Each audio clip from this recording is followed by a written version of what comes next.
आशीष आनंद भट्ट कैसे बने? ये एक छोटी सी स्टोरी है। स्वामी विवेकानंद जी का शिष्य भी हूँ, उनको मैं अपना गुरु भी मानता हूँ। आपका प्रोफेशन, मतलब आपने बताया आप एजुकेशनल टीचर भी हैं। हाँ, मैं बाय प्रोफेशन इस टाइम मैं गवर्नमेंट टीचर हूँ और समाज सेवा करने के साथ साथ भी मैं एक राष्ट्रीय समाज सेवक भी बन गया हूँ। I am also a national social activist.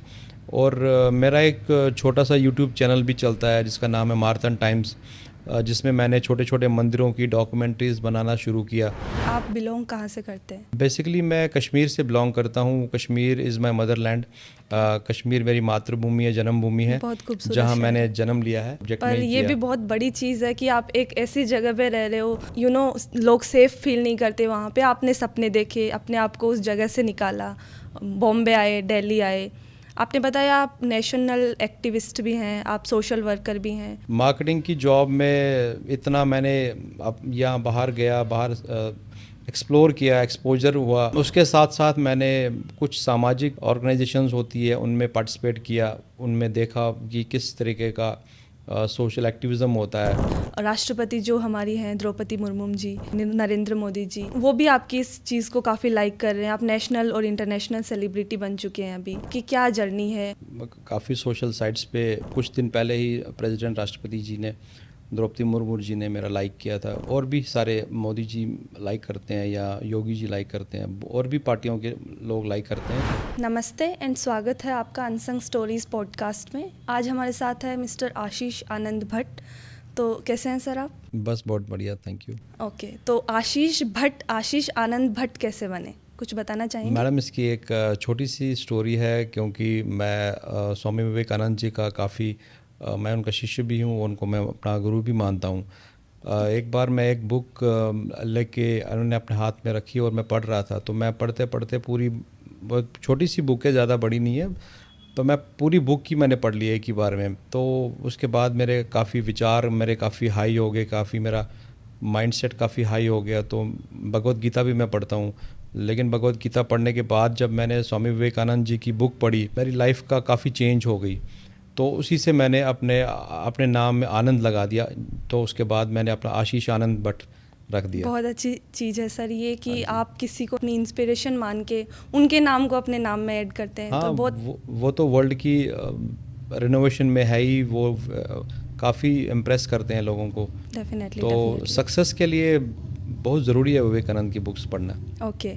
और आपका प्रोफेशन, मतलब आपने बताया आप एजुकेशनल टीचर हाँ भी जी हैं, मैम। तो कुछ बताइए अपने बारे हाँ, में। मैं बाय प्रोफेशन मैं गवर्नमेंट टीचर हूँ, और समाज सेवा करने के साथ साथ भी मैं एक राष्ट्रीय समाज सेवक भी बन गया हूँ। I am also a national social activist.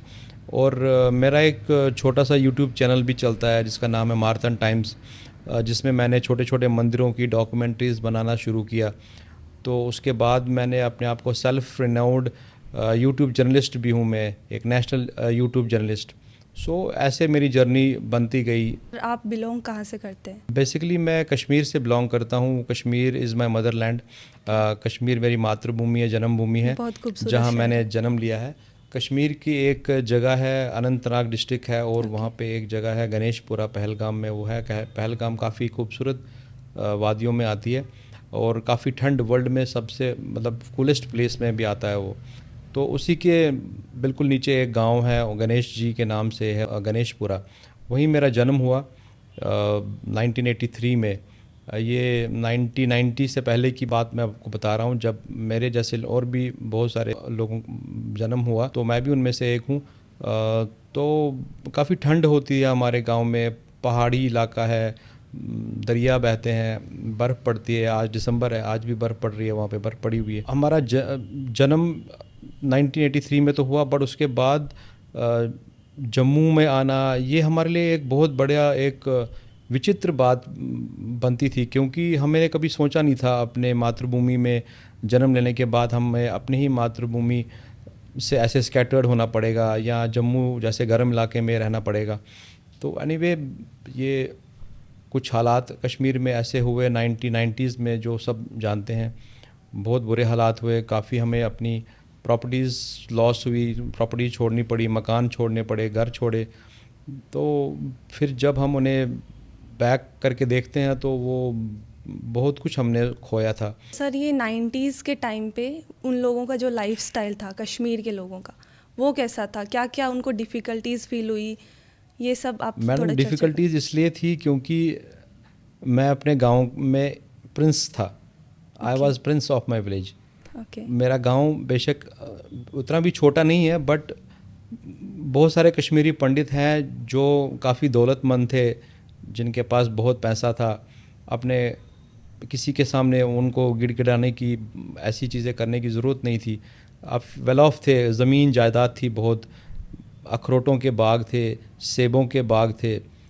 तो वो एकदम से छोड़ने के बाद फिर जम्मू में हम बिल्कुल नेग्लिजिबल में हो गए। तो फिर से हमारे पेरेंट्स ने स्टार्ट किया।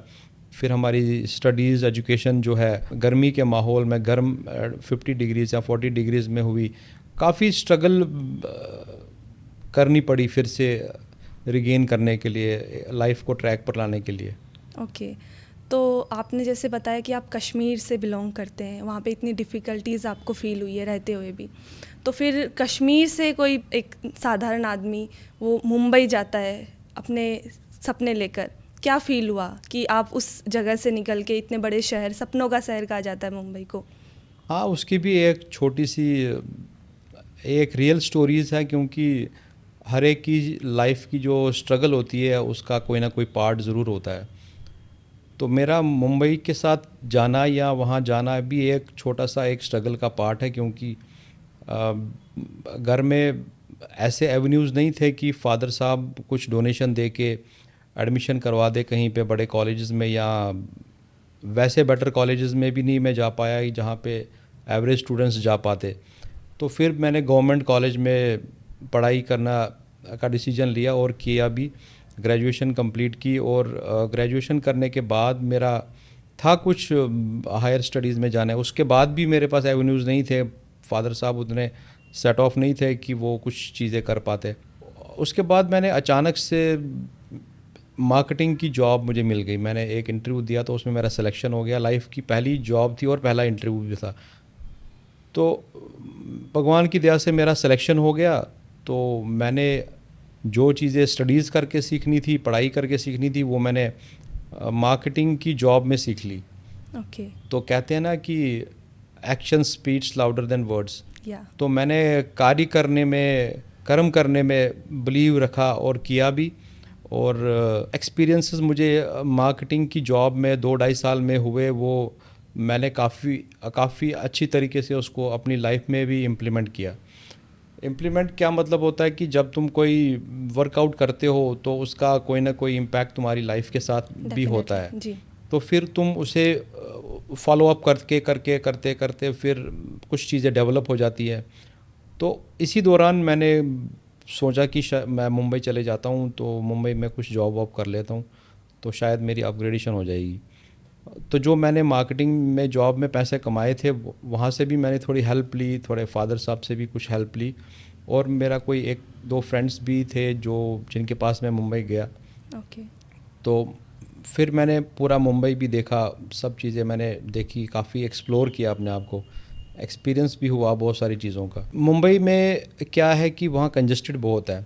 जी, वहाँ पे फ्लैट्स या रूम्स मिलना काफ़ी टफ़ होता है। जी, तो वो चीज़ें नहीं हो पाई कि मैं कोई किसी के मतलब कोई फ्लैट में रहूं या रूम में अवेलेबल हो पाए, क्योंकि कंजेशन इतना है कि वहाँ वेटिंग में रहना पड़ता है, या आपको मिल जाए तो मिल गया ठीक है।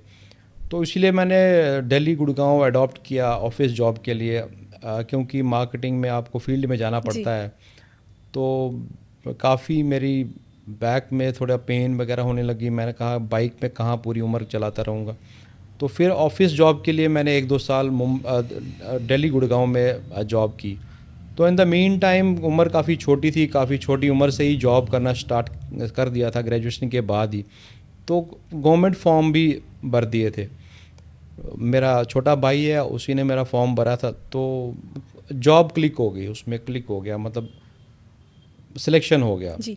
सर एक बच्चा छोटा रहता है तो उसके बहुत सारे सपने होते हैं कि मुझे डॉक्टर बनना है, इंजीनियर बनना है।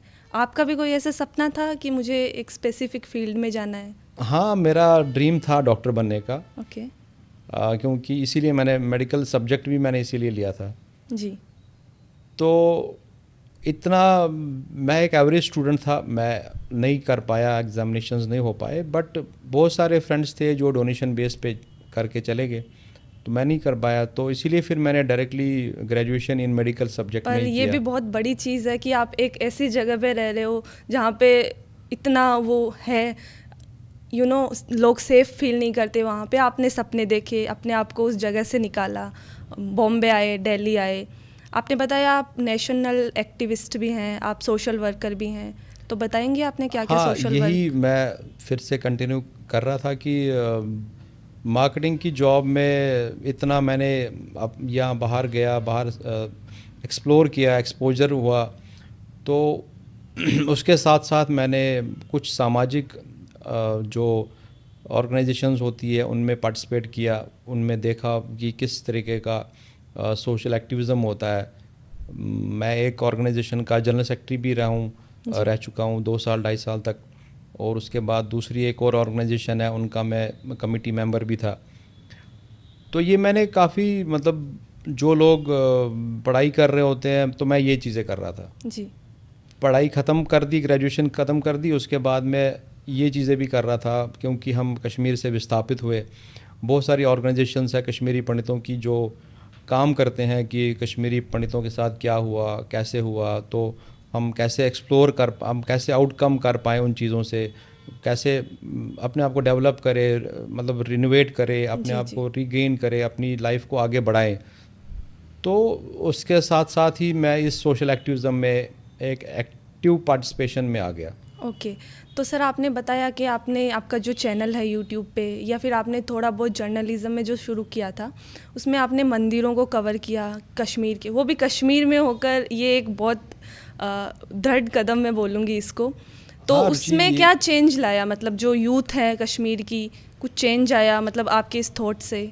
हाँ, और देखिए मैं फिर से वहीं पे आता हूँ कि जैसे मैंने गवर्नमेंट जॉब में क्लिक हुआ, कश्मीर में हमें जाना, वापस बोला गया कि आपको कश्मीर में जॉब करनी पड़ेगी, तो हमने अडॉप्ट किया, वहाँ जाने के लिए हमने डिसीजन लिया। वैसे वो डिसीजन काफ़ी टफ़ था, क्योंकि जो जिन हालातों में हम कश्मीर में जाने के लिए हमने जो डिसीजन लिया, वहाँ पे वैसे हालात नहीं थे कि हम वहाँ रह पाते एज ए कश्मीरी पंडित जी। या हिंदू, क्योंकि वैसे हालात नहीं थे। बट फिर भी एनीवे हमने वहाँ पे कुछ टाइम गुजारा, 1-2 साल 3 साल, तो थोड़ा सा हमने सस्टेन किया गवर्नमेंट जॉब में कश्मीर में।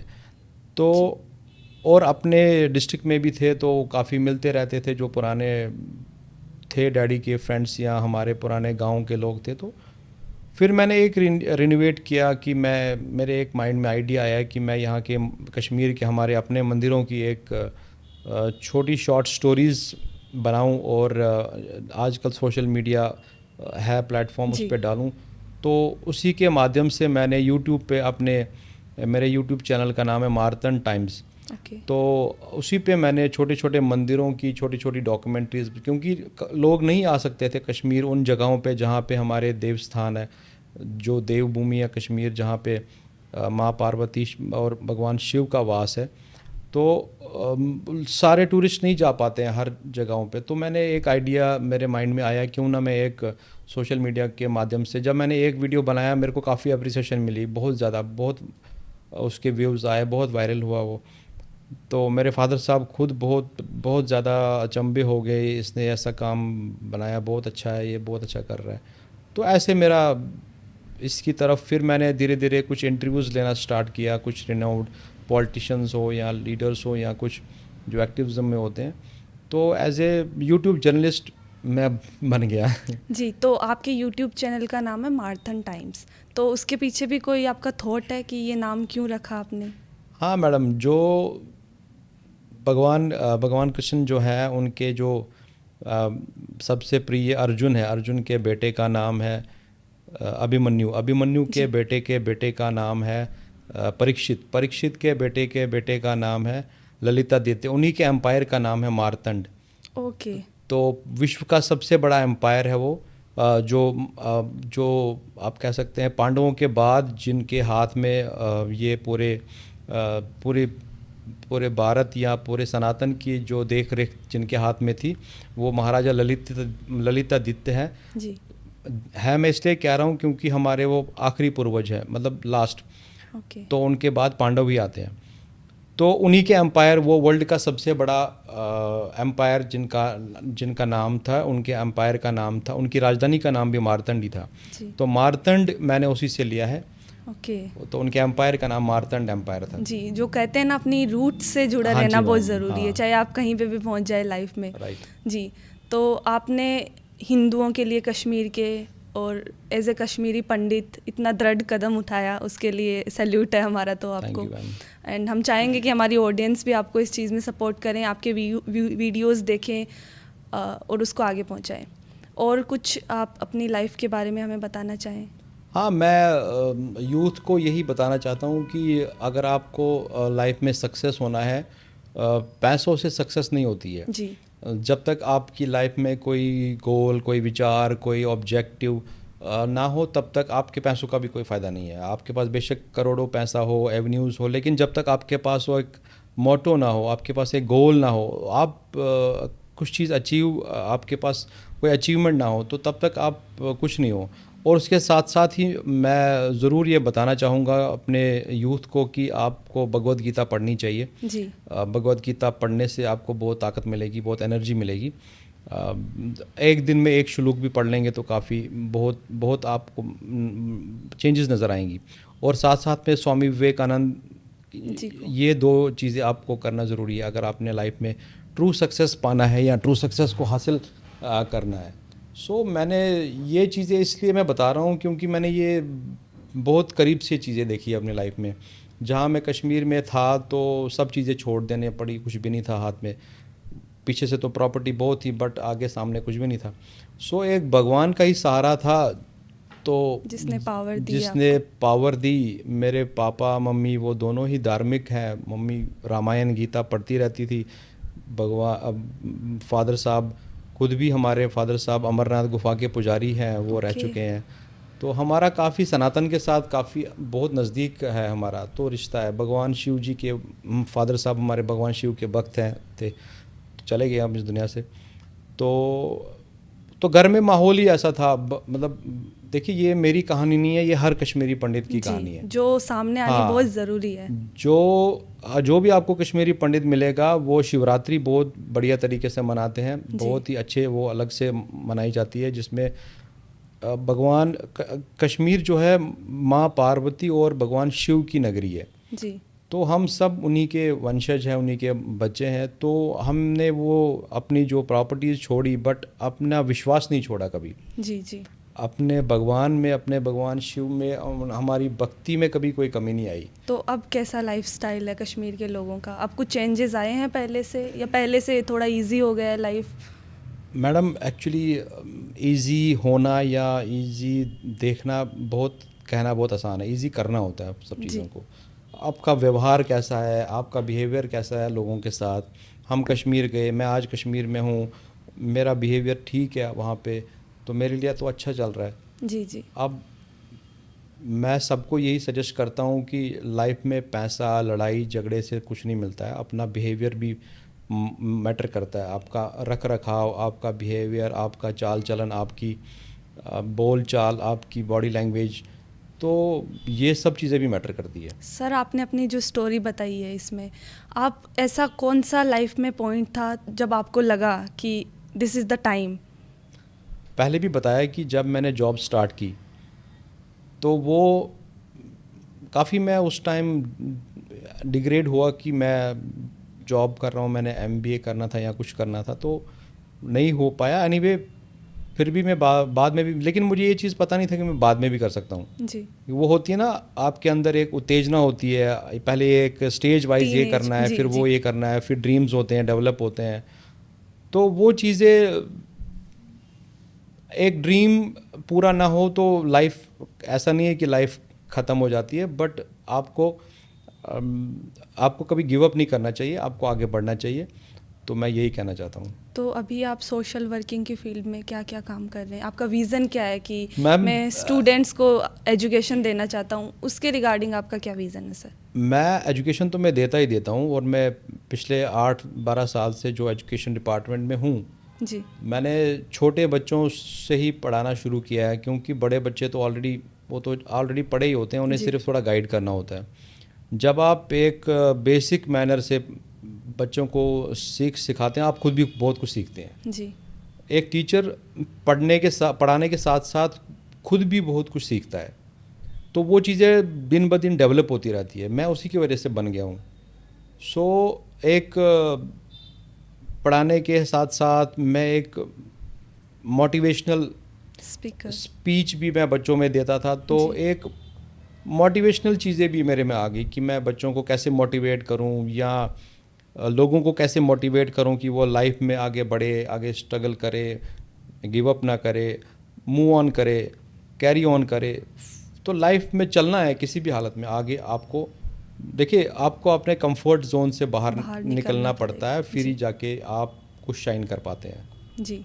तो आपने जैसे बताया आप जहाँ से आए हैं, तो मतलब अभी भी वहाँ के जो लोग हैं वो आपका एग्जाम्पल देते होंगे या आपसे इंस्पायर हैं, तो कैसा फील होता है? कोई एक ऐसी एडवाइस आपको कभी कोई चीज़ के लिए रिग्रेट हुआ हो कि लाइफ में मैं ये चीज़ कर लेता तो ज़्यादा बेटर था? नहीं, वो बात भी सही है। बेसिकली कुछ एनजीओज़ ने मेरा कुछ चीज़ें पता करवाई, तो उन्होंने मुझे एक नेशनल सोशल एक्टिविस्ट का अवार्ड दिया जी और ऑनर दिया और ट्रॉफ़ी दी और सर्टिफिकेट भी दिया। मैंने भी सबको दिखाया, मुझे नहीं पता था, बट उन्होंने एनी हाउ कहाँ से पता किया, कैसे पता किया। मैंने उससे पहले भी मैं बहुत नेशनल लेवल पे बहुत काम कर चुका हूँ, जो मुझे अभी याद भी नहीं है, बहुत सारे काम जो मैंने किए हुए हैं। बट मेरा इंटरव्यू से पहले मैं रिमाइंड कर रहा था बहुत सारी चीज़ें, या यहाँ आने से पहले भी मैं रिमाइंड कर रहा था, तो मुझे फिर याद आ गई और भी बहुत सारी चीज़ें। तो उन्होंने कहीं से कुछ एनजीओज़ ने या ऑर्गेनाइजेशंस, जैसे मैं आपको बता रहा हूँ, उन्होंने फाइंड आउट किया है, सर्च किया, रिसर्च जी की है। मैं नहीं था इतना, कोई लाइमलाइट में नहीं था, कहीं पे मेरा कोई वो बातचीत नहीं थी, बट उन्होंने फाइंड आउट किया है कि ये बंदा अब काम कर रहा है। तो जब मैं वहाँ गया तो वहाँ मेरे जैसे और भी थे, कोई जी गुजरात से था, कोई दिल्ली से था, कोई बॉम्बे से था, कोई हिमाचल से था, कोई कहीं से था।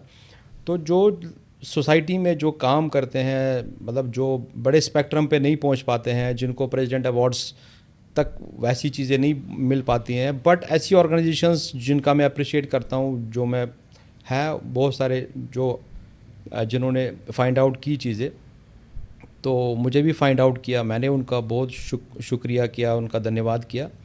गौतम जी हैं एक, जो काफ़ी बड़ा एनजीओ चलाते हैं, जी वो ऑर्गेनाइजेशन भी चलाते हैं। वो उन्होंने मुझे बुलाया इसी पुरस्कार के लिए, नेशनल सोशल एक्टिविस्ट। मैं तो ऐसे ही काम कर रहा था, मुझे तो पता नहीं था कि मैं ऐसे काम कर रहा हूँ। तो फिर उन्होंने मुझे अवार्ड भी दिया, national social activist of year Bharat, pride of Bharat का अवार्ड दिया। जी तो आपकी तरफ से भी आइकॉन ऑफ का भारत का भी अवार्ड मिला। तो ये सब चीज़ें तो हो रही हैं। मतलब मेरा यही कहना है कि लाइफ में काम करते रहो, जी कि अभी पुरस्कार की तरफ, किसी रिवार्ड की तरफ मैंने कभी देखा नहीं, बट एनी भाव कि इन्होंने कुछ पता प्रोत्साहन मिलता करवा है इन लिया, सब तो फिर क्या होता है कि आपका कोई छोटा आपको कॉपी करता है। जी तो मेरे हैं, चाहे मेरे कोई सराउंडिंग फ्रेंड्स में हैं जो मेरे उम्र से मेरे से छोटे हैं, अप्रिशिएट करते हैं, बोलते हैं हाँ तुमने ऐसे काम किए हैं तभी तो ऐसा चीज़ें मिली है। तो जब कोई तुम्हारे वर्कआउट से फुटप्रिंट्स बनते हैं, जी फिर लोग उन्हीं फुटप्रिंट्स को फॉलो आपसे करते हैं। इंस्पायर होते हैं, फिर वो भी उसी दिशा में जाते हैं। तो सर, आपके फैमिली में कोई ऐसा मेंबर या आपकी लाइफ में आपके दोस्त, कोई ऐसा शख्स जो शुरू से आपके साथ था, हर हमेशा आपको सपोर्ट किया है? क्योंकि देखिए, सपोर्ट एक बहुत बड़ी चीज़ है सर। हमेशा फर्स्ट सपोर्टर्स पेरेंट्स ही होते हैं, जी बट मेरे पेरेंट्स ऐसे अवेयर, उनमें ऐसा अवेयरनेस नहीं थी या ऐसी वो एक्सपोजर नहीं था कि वो इन सब चीज़ों को। मैं ऐसे गांव से हूँ, मैं ऐसी जगह से हूँ जहाँ पे बच्चों को बाहर निकालना एक पाप माना जाता था। मतलब बोला जाता था ऐसा मत करो, वैसा मत जी करो। तो इस ऐसी जगह से हूँ जहाँ पे, मतलब मैं क्या बताऊँ, मतलब इस तरफ से भी पहाड़ है, इस तरफ से भी, एक तरफ से सूरज से पहाड़ उगता है तो वहाँ से डूब जाता है, 4 बजे के बाद ही वहाँ शाम हो जाती है। सो ऐसी ऐसी चीज़ से निकलना, मैं अपने आप को एक बहुत बड़ी वो ग्रेट मानता हूँ। फिर बाहर जाना, एक्सप्लोर करना, ये चीज़ मैं काफ़ी, मतलब मेरे फादर ने कभी नहीं ऐसा सोचा था कि ये चीज़ ऐसी हो जाएगी, क्योंकि हमारे दिनचर्या सिर्फ ज़मीन के कामों में ही चली जाती थी, लाइफ चली जाती थी, ऐसे कोई ज़्यादा वो एवेन्यूज़ की तरफ जाने की ज़रूरत नहीं होती जी थी। जी तो फिर वो हैबिचुअल माइंडसेट बन जाता है। बट सडनली जब माइग्रेशन हो गई, हम माइग्रेंट हो गए, कुछ नहीं था साथ में, तो फिर एक दौर ऐसा भी आया कि हमने सोचा अब हम क्या करेंगे, अब आगे कुछ पता नहीं है, बाकी के कुछ ऐसा कर रहे हैं, कोई फ्रेंड दिल्ली चला गया, इंजीनियरिंग करने चला गया, कोई कहीं चला गया। तो मैंने कभी लाइफ में कभी गिव अप नहीं किया, इसीलिए मैं यहाँ तक पहुँच गया हूँ। तो सर हमारी टीम आपकी प्रोफाइल को गो थ्रू कर रही थी, हमने आप पे रिसर्च की है काफ़ी, सोशल मीडिया पे हमने देखा है।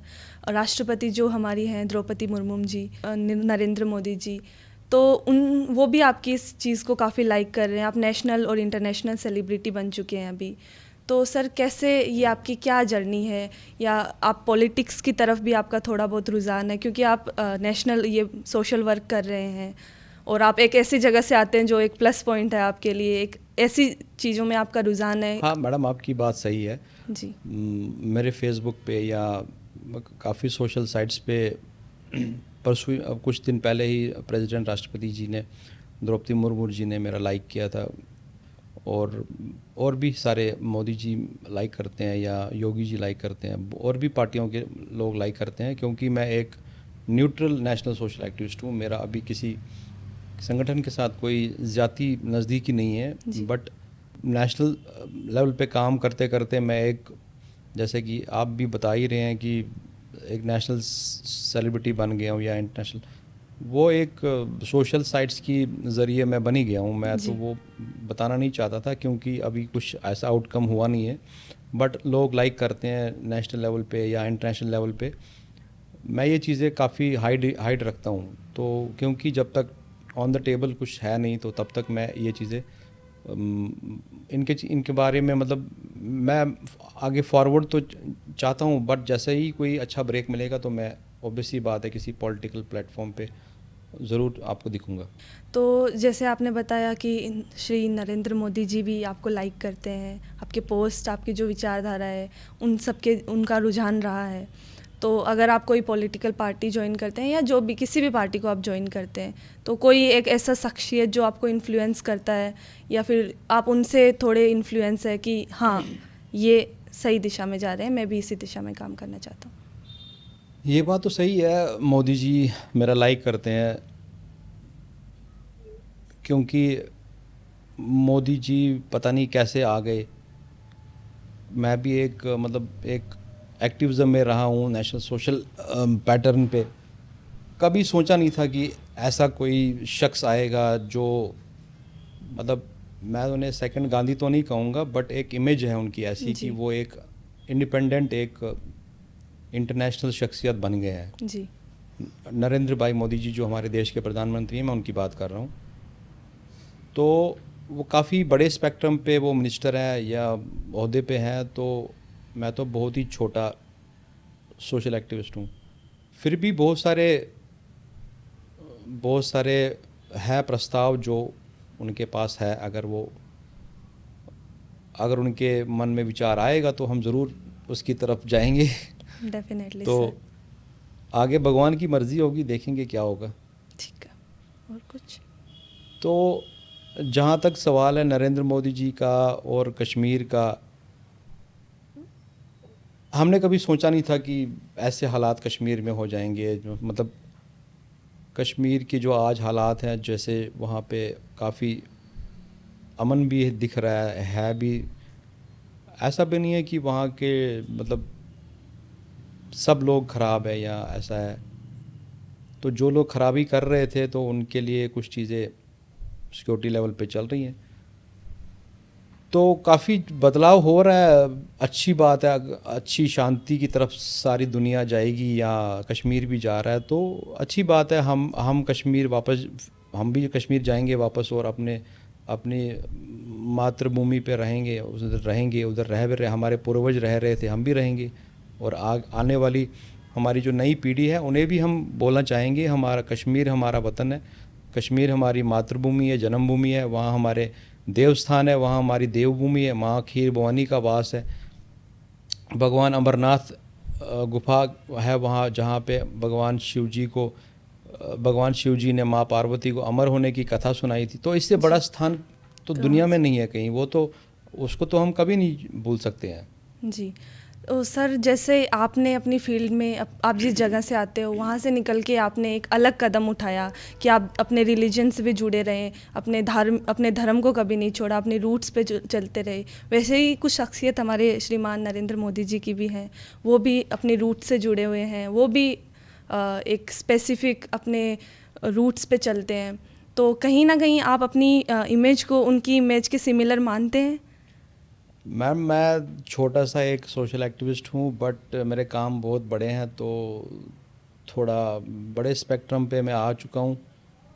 अगर भगवान की मर्ज़ी हुई तो शायद हो सकता है कि कुछ बड़े ओहदे पे हम आ जाऊँ किसी पॉलिटिकल प्लेटफॉर्म पे।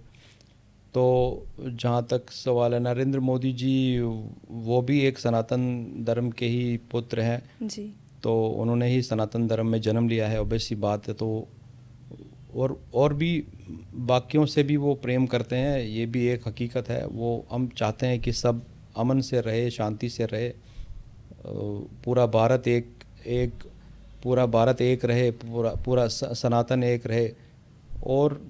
और भी है जो मैं अपने पर्सनल बेसिस पे ये इस इंटरव्यू के माध्यम से कहना चाहता हूँ कि हमारे भारत में बहुत सारी चीज़ें अभी डेवलप होना बाकी है, जी। जी। जो नहीं हो रही है। मैं वो भी उसका भी जिक्र करूँगा।